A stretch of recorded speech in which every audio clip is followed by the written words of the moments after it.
Okay, so the corresponding Z transform is nothing but x of z will get x of z will get. So I'll consider the Z transform of the x of n, where x of n is nothing but x1 of n convolution with x2 of n. In place of this convolution, I'm going to substitute the convolution sum formula, and we'll get the required proof here. Okay, so we'll consider that one. So that is x of z is nothing but, so it's a summation n is equal to minus infinity plus infinity x of n into z to the power of minus n, x of n into z to the power of minus n. So in place of x of n, we'll substitute with the convolution summation x1 of n convolution with the x2 of n into z to the power of minus n into z to the power of minus n. So in place of x1 of n, x2 of a convolution, so we'll consider that one. So we know that. So we'll write the formula for this one. So x1 of n convolution with x2 of n. So this is we have the convolution summation k is equal to minus infinity plus infinity x1 of k into, so x2 of n minus k, x2 of n minus k. So we'll substitute this one in the summation formula. So we'll get x of z is equal to summation n is equal to minus infinity plus infinity. In place of this convolution, we'll substitute this one, summation k is equal to the minus infinity plus infinity x1 of k into x2 of n minus k into z to the power of minus n, z to the power of minus n. Okay, now what we can do is, so we'll interchange the order of the summation will interchange here. So this summation will interchange when you're going to substitute the new summation. We are going to interchange that one. So we'll do that one. X of z is equal to summation k is equal to minus infinity to the plus infinity. So we'll move the x1 of k is a function of this one. So we'll move it here. So x1 of k into summation n is equal to minus infinity to the plus infinity x2 of n minus k into z to the power of minus n, z to the power of minus n. So this is the second summation is as per the time shift property. So the shift in the time domain is equal to the multiplication of the x2 of z with the corresponding shift, the z term. We are going to do it here. So this is as per the time shift property. We can say it like this. So from the time shift property, we can do like this. Okay, so you can take that one.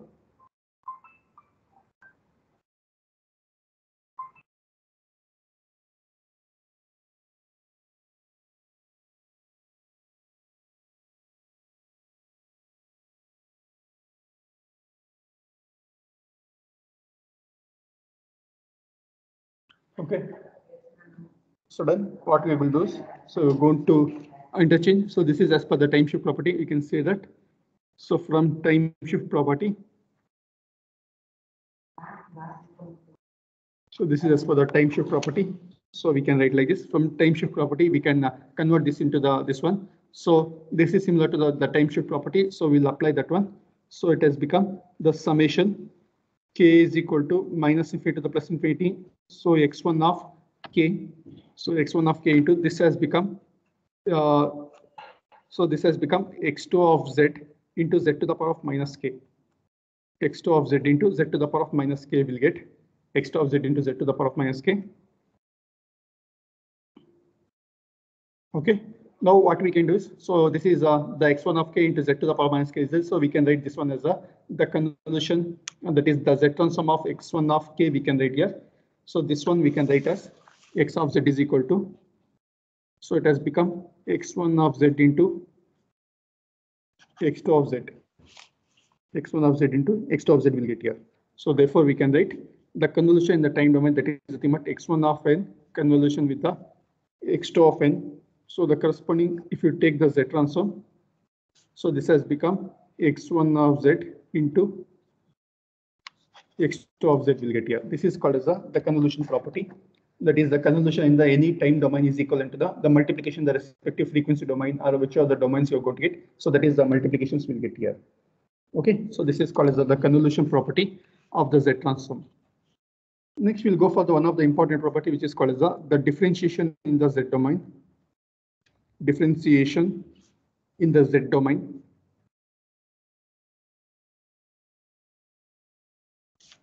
So we'll consider the differentiation in the Z domain. So it is similar to the differentiation property we have seen for the DTFT. So that is for the Fourier transform. So in the Z domain, we are going to differentiate the terms here. So we'll get the corresponding this one. So already we have seen this is for the DTFT. Already we have seen the similar property will applicable for here also.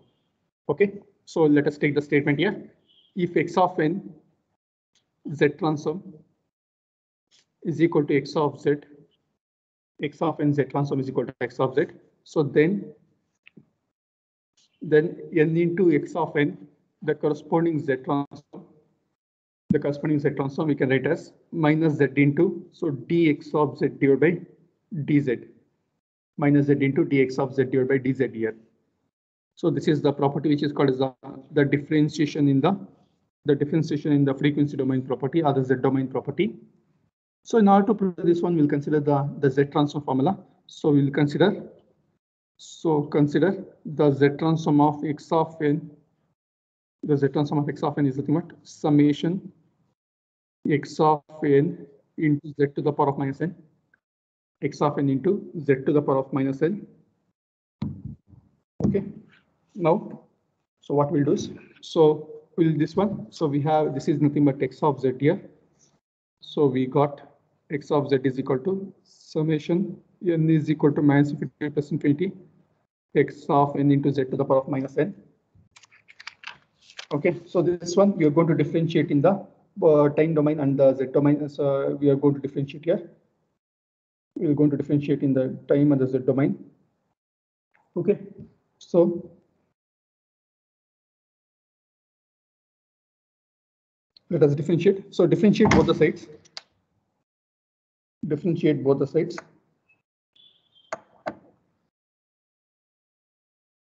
Differentiate both the sides with respect to z.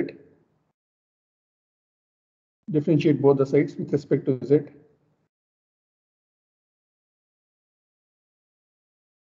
Differentiate both the sides with respect to z.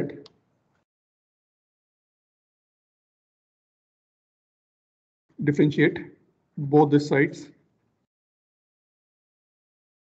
with respect to z.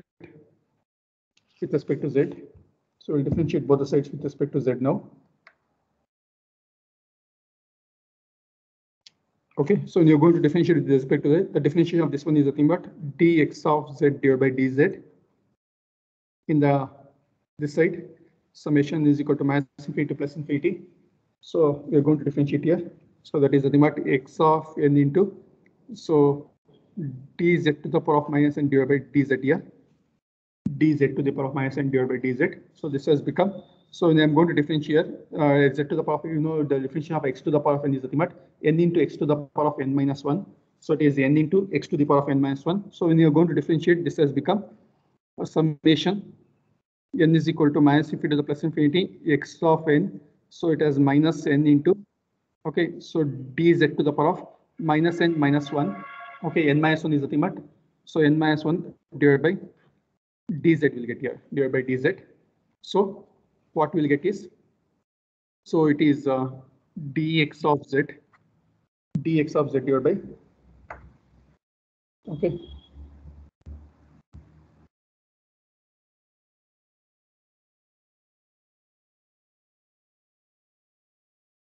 So this will become dx of z divided by dz. So this has become, so summation n is equal to minus infinity plus infinity minus n into x of n, minus n into x of n. Black pen minus n into x of n into, so dz to the power of minus n into z inverse is z. So z to the power of minus n divided by dz.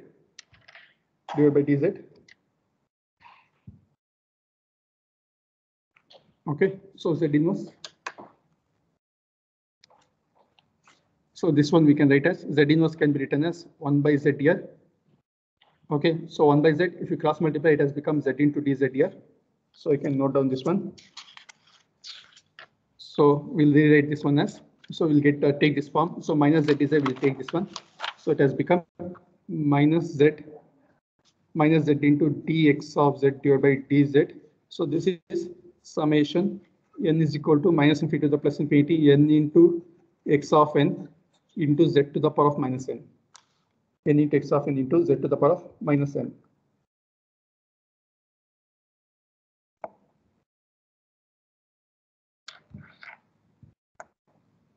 Okay.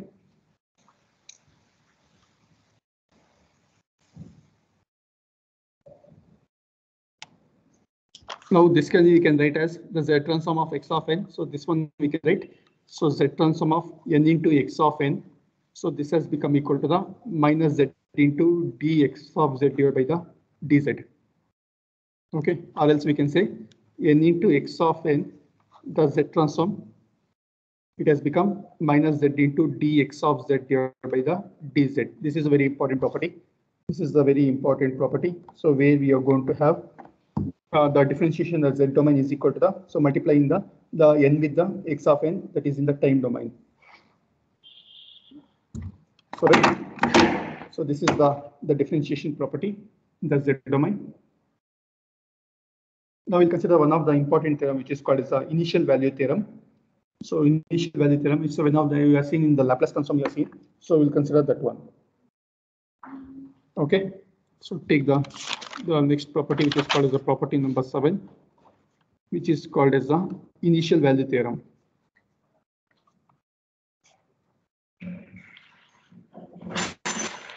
Initial value theorem.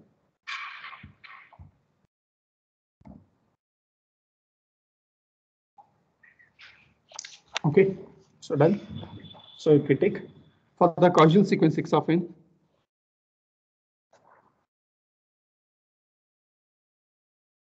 for the causal sequence x of n, so that is x of n is equal to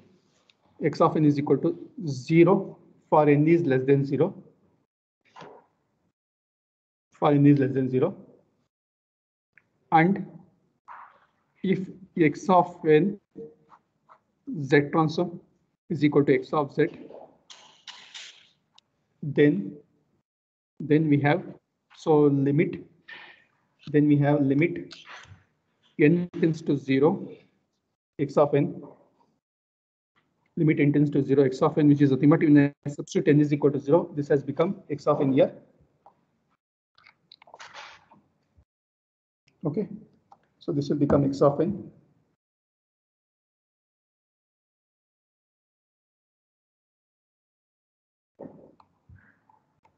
This will become x of n. So x of n, when I substitute n is equal to 0, this has become x of 0. So which is equal to the limit z tends to infinity x of z.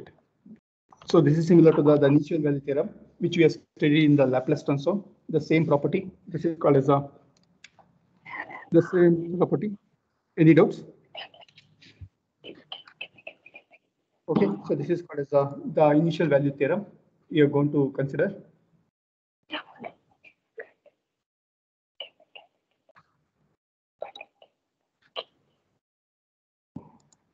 Okay, so this is limit n tends to 0, x of n is equal to x of 0, limit z tends to infinity, x of z.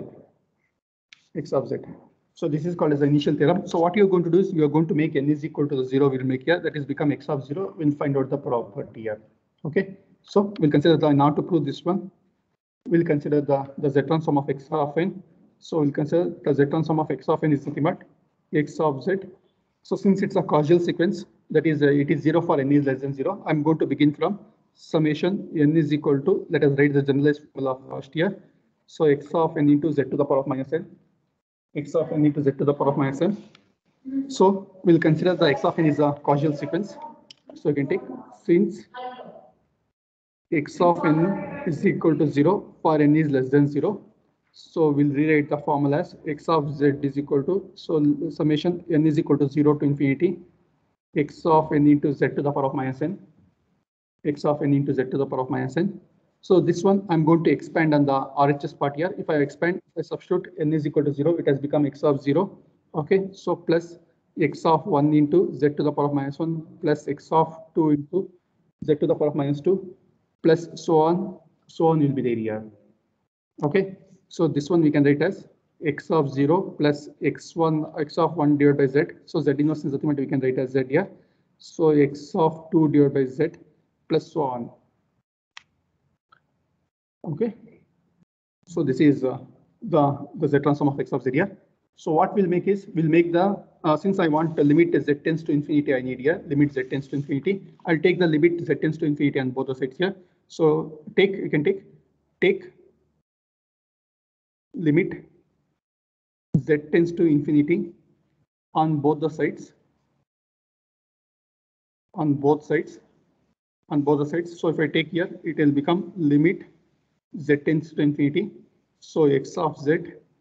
So this has become, so limit z tends to infinity. The terms are nothing but x of 0 plus x of 1 divided by z plus x of 2 divided by z.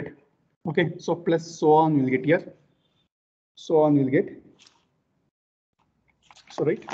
So this is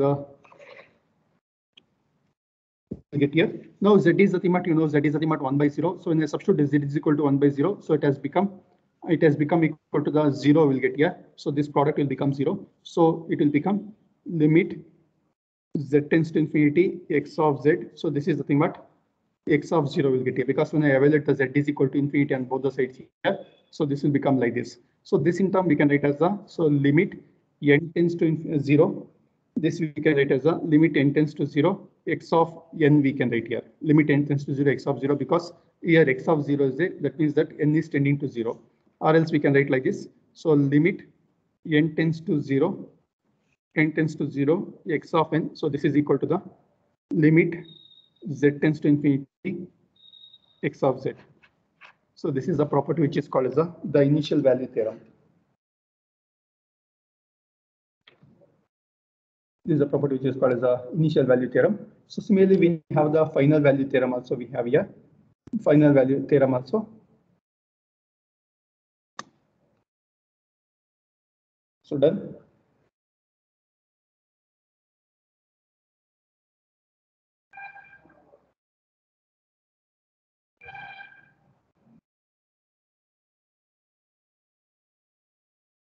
Done. Okay, so similarly, I'll go for the final value theorem. So we'll take the proof of that one. So take the next theorem, which is theorem number 8, which is called as the final value theorem. Final value theorem. Okay, so consider that one. If x of n z transform is equal to x of z, so then limit n tends to infinity x of n. So n tends to infinity means it will become x of infinity. So it is equal to the limit z tends to 1. So z minus 1 into x of z. It is equal to the z minus 1 into x of z here. Okay. So here we are going to consider x of n is a causal sequence. We are going to consider is a causal sequence. Causal sequence we'll consider. So we'll consider the proof of this one. Okay. So you can take we'll consider the z transform, that is x of z is equal to, so it is summation n is equal to minus infinity to the infinity x of n into z to the power of minus n, x of n into z to the power of minus n. So you can consider x of n is equal to 0 for n is less than 0. We'll consider the causal sequence. So it has become summation n is equal to 0 to infinity x of n into z to the power of minus n, 0 to infinity x of n into z to the power of minus n. Okay. Done. So let us call this as equation number 1 here. We'll call this as equation number 1. So what I'm going to do is I'm going to consider the z transform of the x of n plus 1. We'll consider here the z transform of the x of n plus 1. So we know z transform of x of n plus 1 is nothing but something called z into. So as per the differentiation formula, we'll consider like this. So we can take this one. Consider the z transform of x of n plus 1. The z transform of x of n plus 1. So this, since it is a positive sided sequence, so we can write that one as a z into, as you might be knowing regarding with respect to the Laplace transform. So it is ultimate z into x of 0 So z into x of z minus z into x of 0. So call this as equation number 2. Call this as equation number 2. So this is called as the z transform of x of n. This is z transform of x of n. This is z transform of the x of n plus 1. Now what I'm going to do is I'm going to take the difference of these two. I will take here. So on the both the axes will take the difference of these two. So okay. So this is x of z here, and this is x of z into this one will get here. So when you take the difference of this one, so you can take subtracting equation 1 from 2, subtracting equation 1 from 2, subtracting equation 1 from 2. So this has become, so z transform of x of n plus 1 minus z transform of x of n. So this has become z into x of z minus z into x of 0 minus x of z. Minus x of z. So here x of z is z. We can take x of z common here. X of z if we take common. So this has become z minus 1 into minus z into x of 0. Z into x of 0. So this one we can write in terms of the corresponding formulas we can rewrite here.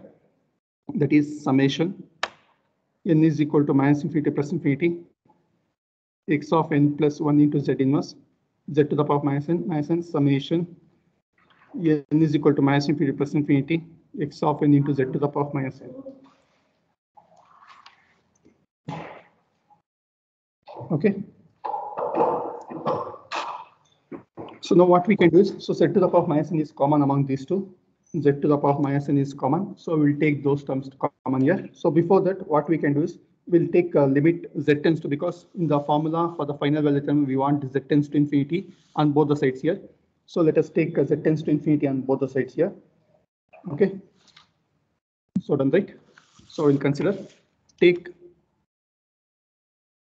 z tends to 1 on both the sides. Z tends to 1 on both the sides. So this will become equal to the,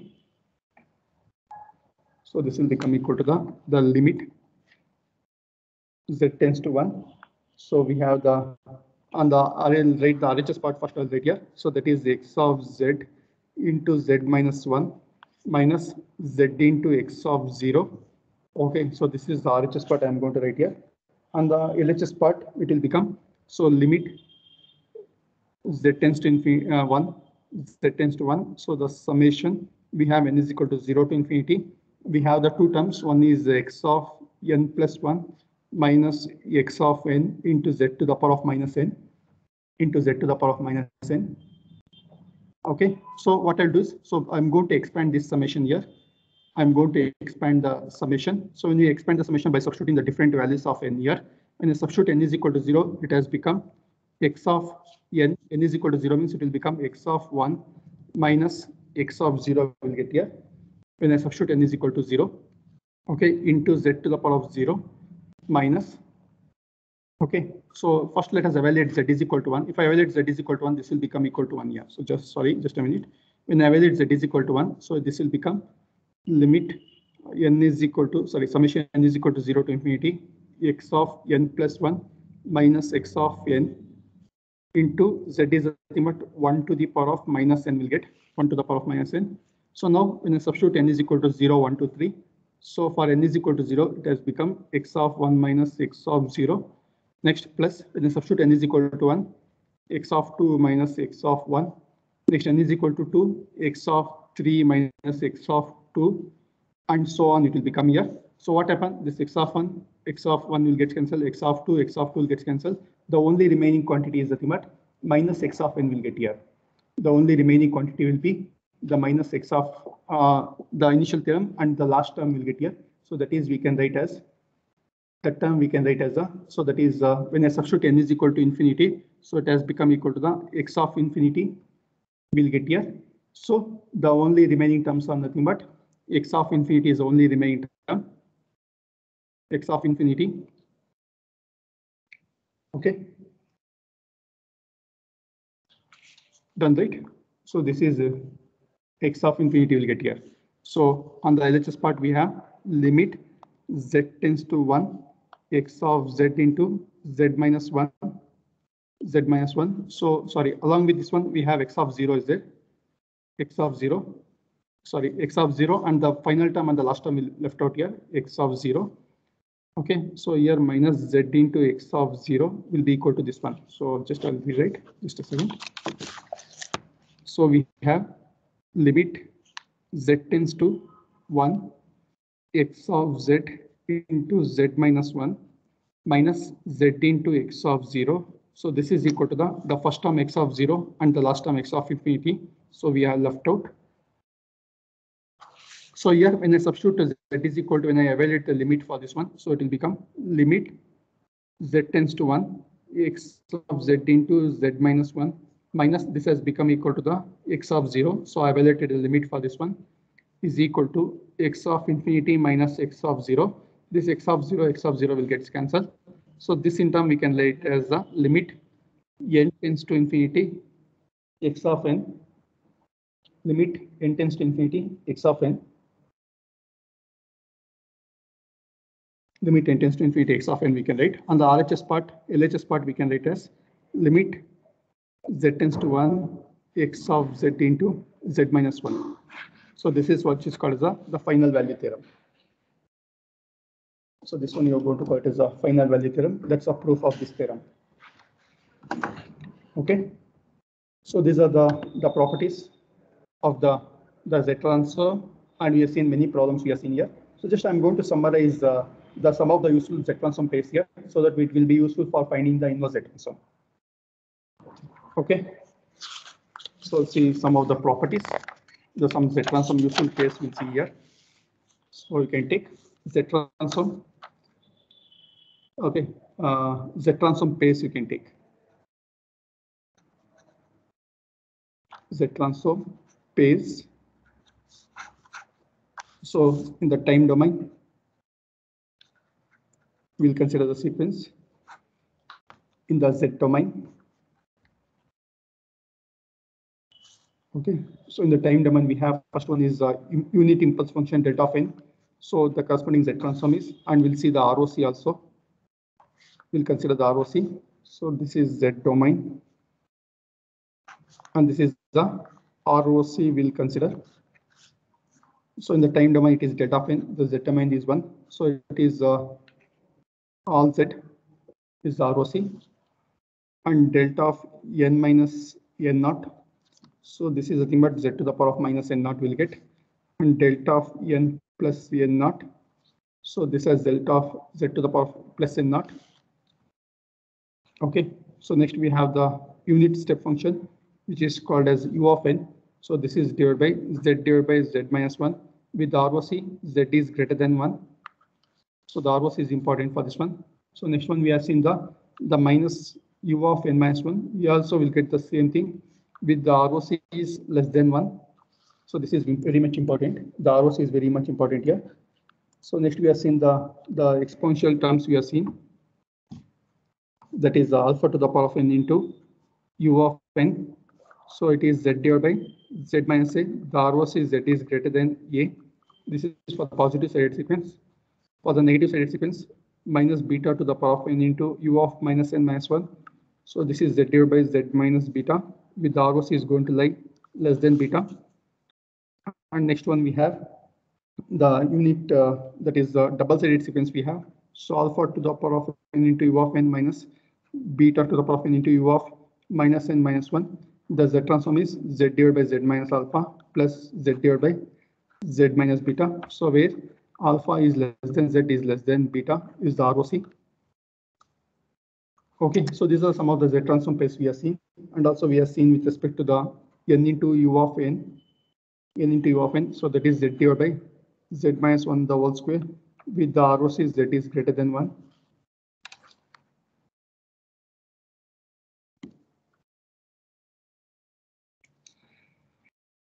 Okay.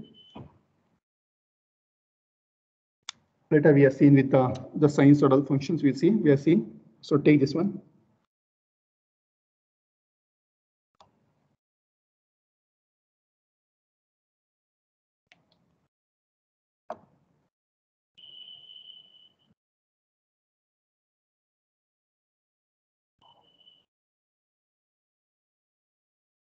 Then we'll take for the sinusoidal signal.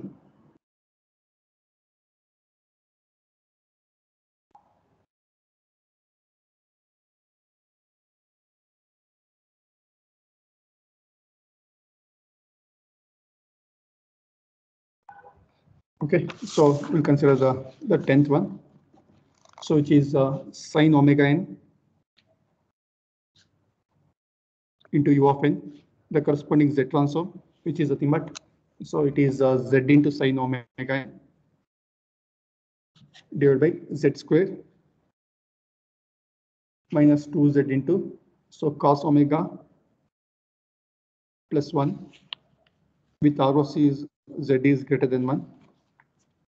And the next one is cos omega n into u of n. So I think we have done this one. So it is z into z minus, so alpha cos omega, so divided by z square minus 2 alpha into cos omega naught z plus alpha square. So this is z is greater than 1. So these are the some of the z transform pairs we are seeing. Okay. With using this one, we can go for the inverse z transform. By using this one, we can go for the inverse z transform of the sequences. So right. So now I'm going to apply some of the properties I'm going to apply. So by using the properties, we'll see the z transform of some sequences we'll find out here. By applying the properties. So you can take using the properties.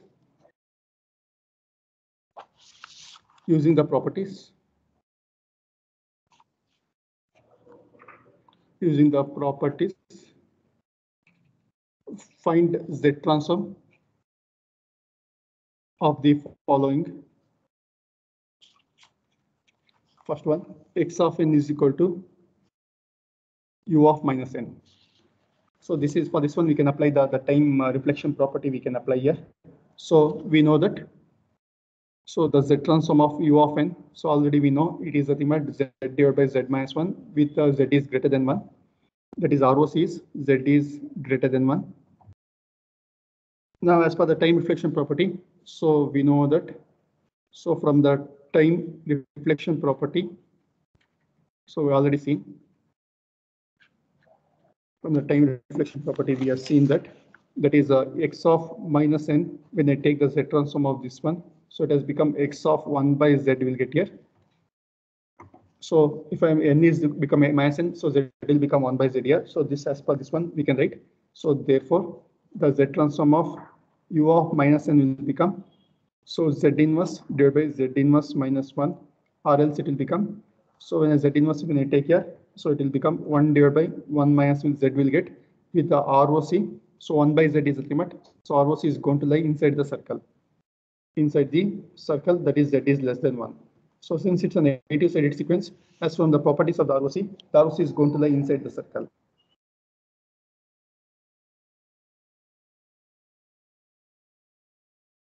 Done, right?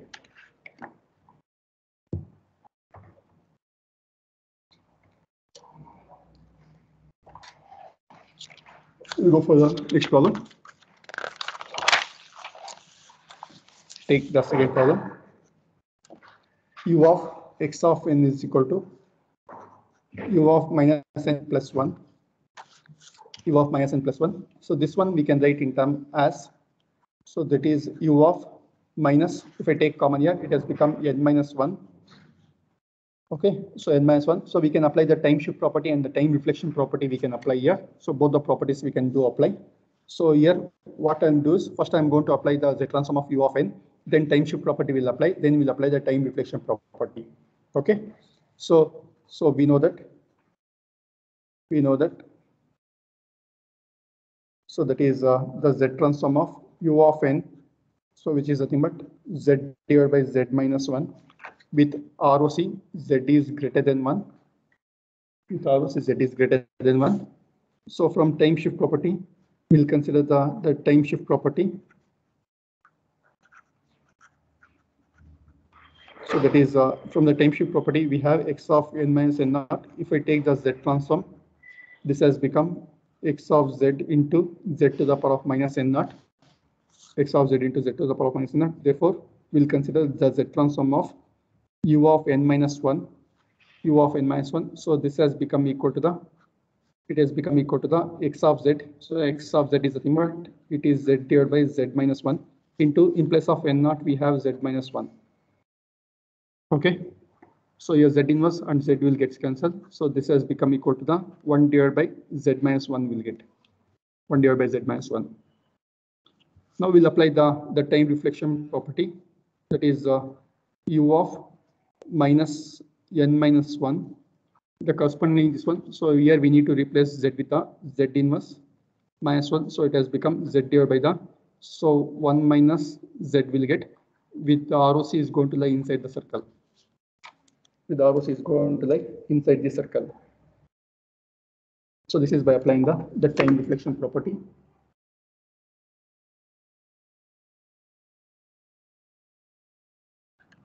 Okay. Okay, so this is about the set transforms and many sequences we have seen. So we have seen the many properties we have seen here. Now we'll go for the finding the inverse Z transforms. We'll go here. We can find out the inverse Z transform by using the two methods. One is by using the partial fraction expansion. Other one is by using this one. So before that, I'll go for one more problem here. So before that, I'll go for one more problem. Okay.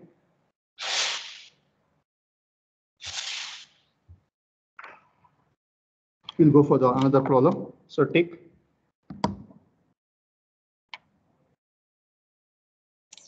the next problem. X of n is equal to n into a to the power of n into u of n. So before that, I'll go by the step by step. I'll go here. So first we'll consider the n into u of n. We'll consider. So this one we can apply that the differentiation, the z domain property we can apply. So the solution is nothing but, so we know the z transform of, u of n. So it is z divided by z minus 1 with z is greater than 1, that is ROC. So now from that z differentiation in the z domain property. So differentiation in the z domain property. So we have that. So what we have is, so n into, that is n into n into x of n. So if we take the z transform, this has become minus z into dz divided by dz here, dx of z divided by dz, dx of z divided by dz. This is the differentiation in the z domain property. As per that one, we'll apply. So here n into u of n is there. So n into u of n, as per this one, we need to differentiate this one. So we'll take that one. So what we'll consider is, so n into x of n. So x of n is nothing but u of n. The corresponding z transform we can write as minus z into, so d divided by dz of z divided by z minus 1. Z divided by z minus 1. So when you're going to differentiate this one, so we'll apply the u by v formula. So I'll consider the differentiation of this one. So it is z divided by z minus 1. So it is equal to the, so z minus 1 into the differentiation of the numerator is 1 minus z into the differentiation of the denominator is 0. So divided by z minus 1 the whole square. So it has z minus 1 minus z divided by z minus 1 the whole square. So it will become 1 divided by z minus 1 the whole square. 1 divided by z minus 1 the whole square. So we can take, so n into u of n. So when you take the z transform, we can substitute minus z divided by z minus 1 the whole square. Minus z divided by z minus 1 the whole square. That's a property with ROC is going to lie z is greater than 1. Z is greater than 1. So right. So this is a property where we are going to apply. So I'll take the next problem. So there is a problem number 4 we'll consider. So the next version of this one, which is called as the problem number 4. So that is x of n is equal to n into a to the power of n into u of n. n into a to the power of n into u of n. So in order to find the z transform of this one, already we know the z transform of a to the power of n into u of n. Okay, so we know that. So a to the power of n into u of n, the corresponding z transform is so z divided by z minus a, provided the ROC is z is greater than a is the ROC. The z is greater than a is ROC. Now, we for this one, we'll apply the differentiation in the z domain property. Okay, so from differentiation in z domain property, so what we have is, so we have n into x of n. If you take the z transform of this one, so this has become minus z into dx of z divided by dz, dx of z divided by dz. So we have the in place of x of z, we have z divided by z minus a. So this one we can write as minus z into d divided by dz of z divided by z minus a. So that one we know that the differentiation of this one is z minus a minus z divided by z minus a the whole square, z minus a the whole square. So minus z into z minus a minus z divided by z minus a the whole square. So minus z plus z will get cancelled. So it will become minus into minus is plus z into a divided by z minus a the whole square. So that is the z transform of n into a to the power of n into u of n. So this is nothing but z into a divided by z minus a. We'll get here z into a divided by z minus a. The whole square with z is greater than a is the ROC. Z is greater than a is the ROC.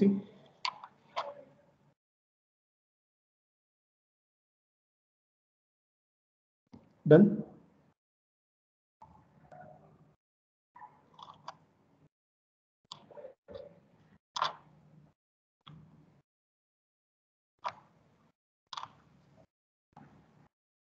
Done. Okay, so with these concepts, we'll go for finding the inverse Z transform. So inverse Z transform, actually we have two methods are there. One is called as a long division method. Other one is by using the partial fraction expansion. So first I'll go for the partial fraction expansion. Later we'll go for the long division method. So partial fraction expansion is very important concept here. Okay, so by using that one, we can easily find the Z transform of the sequences. So we'll take inverse Z transform using the partial fraction expansion. So take inverse Z transform.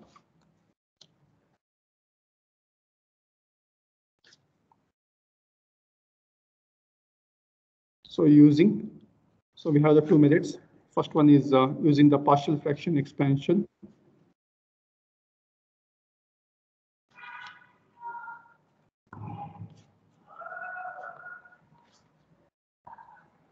So what you're going to do, as we did in case of the Fourier transform, the continuous time Fourier transform, the discrete time Fourier transform, we are going to do it here. But important concept is we should know the ROC is very important concept here. So by using the ROC, we need to do it here. That is very important concept. So we'll take the inverse Z transform here. So we can find the inverse Z transform. Find the inverse Z transform. Okay, so given x of z is equal to z squared divided by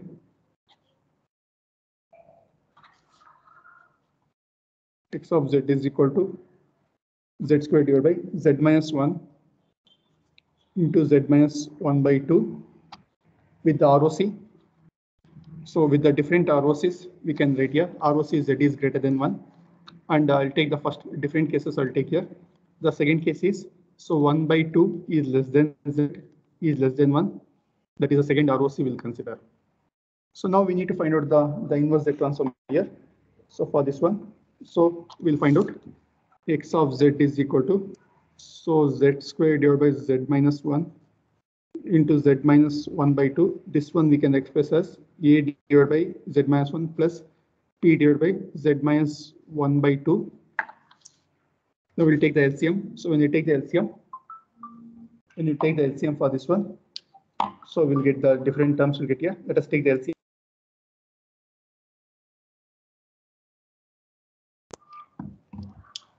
When we take the LCM, so it has become z squared divided by z minus 1 into z minus 1 by 2, which is nothing but a into z minus 1 by 2 plus z minus 1 divided by z minus 1 into z minus 1 by 2. So these terms will get cancelled. Z square is equal to a into z minus 1 by 2 plus b into z minus 1. So when I substitute z is equal to 1 by 2 and 1, so this will become the corresponding term. So let's substitute. Let z is equal to 1 by 2 if I substitute. So we'll get the value for the b. We'll get the value for the b.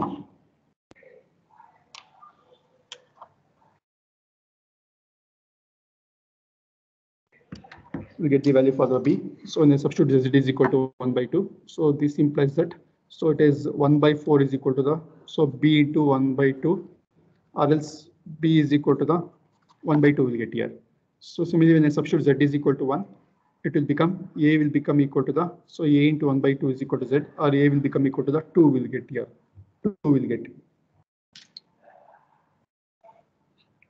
So a will become equal to 2 will get. So actually, when we are finding the z transform, so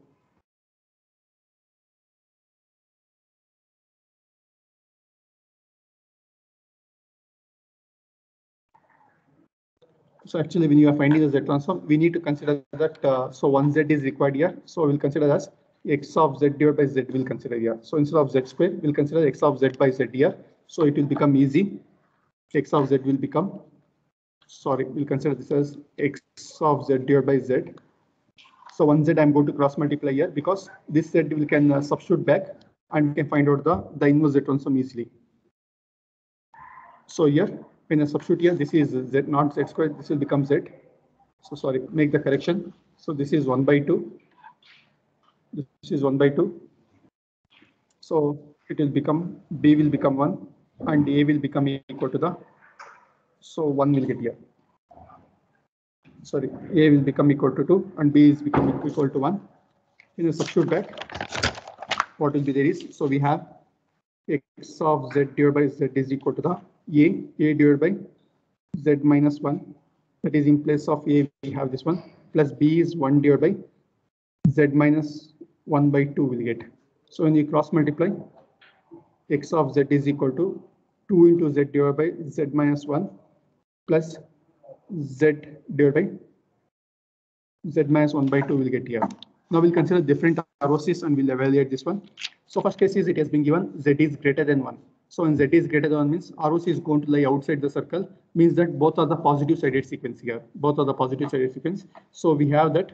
So we know that the z transform of u of n, so which is nothing but, so z divided by z minus 1 with z is greater than 1 here. ROC z is greater than 1. So similarly, the z transform of alpha to the power of n into u of n, that is given by z minus 1 by 2, that is z